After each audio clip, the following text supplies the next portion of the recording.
আর কিছুদিন পর থেকে ঈদের ভিডিওগুলো আপলোড দিলে কোরবানির ঈদের সঙ্গে একবার আপলোড দেওয়া লাগতো। যাই হোক, আমি এত বেশি ব্যস্ত ছিলাম যে ঈদের কোনো ভিডিও এখন আপলোড করতে পারি নাই।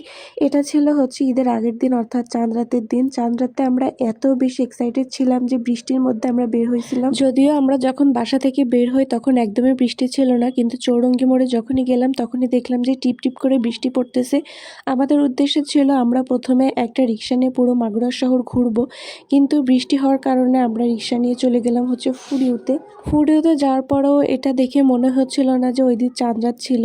বৃষ্টির জন্য ওইখানে অনেক লোক কম ছিল। তারপর ওইখানে গিয়ে আমরা একটু চুল ঠিক করতেছিলাম, কারণ বৃষ্টির পানি লেগে একদমই চুল নষ্ট হয়ে গেছে। তারপরে ওইখানে একটা মিরর ছিল সুন্দর, ওইটার সামনে দাঁড়িয়ে সুন্দর করে আমরা কিছু ভিডিও ক্লিপ নিচ্ছিলাম। আমাদের হাতের মেহেদিগুলো দেখাচ্ছিলাম যে কি সুন্দর রং হয়েছে মেহেদিগুলার। এই মেহেদিগুলো আমরা নিয়েছিলাম ফাতেমাস হেনা এবং মিম হেনাস থেকে। আর মেহেদিগুলো অসম্ভব সুন্দর ছিল।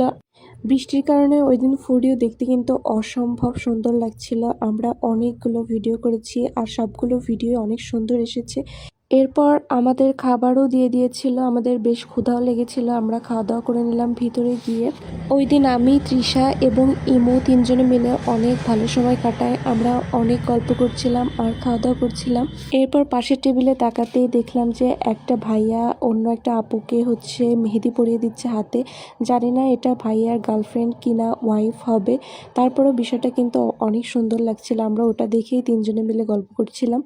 এছাড়াও ওই দিন ফুডিওতে আমার অনেক প্রিয় মানুষের সঙ্গে দেখা হয়, যেমন সুমি আপুর সঙ্গে দেখা হয়। ওই দিন সুমি আপু আমাকে বলে রাখছিল যে তুমি যদি ফুডিওতে আসো তাহলে আমাকে কল দিও। সুমি আপুর সাথে পরিচয় আমার অনেক দিনের, কিন্তু আপুর সঙ্গে কখনোই সামনাসামনি কথা হয় না। এতদিন ধরে শুধু ফেসবুকেই কথা হতো।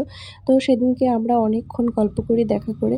তারপর আমরা খাওয়া দাওয়া শেষ করে আড্ডা দিয়ে অনেকক্ষণ বাহিরে থেকে চলে আসছি বাসায়। বাহিরে যেহেতু বৃষ্টি হচ্ছিল, আকাশের অবস্থা বেশি একটা ভালো ছিল না।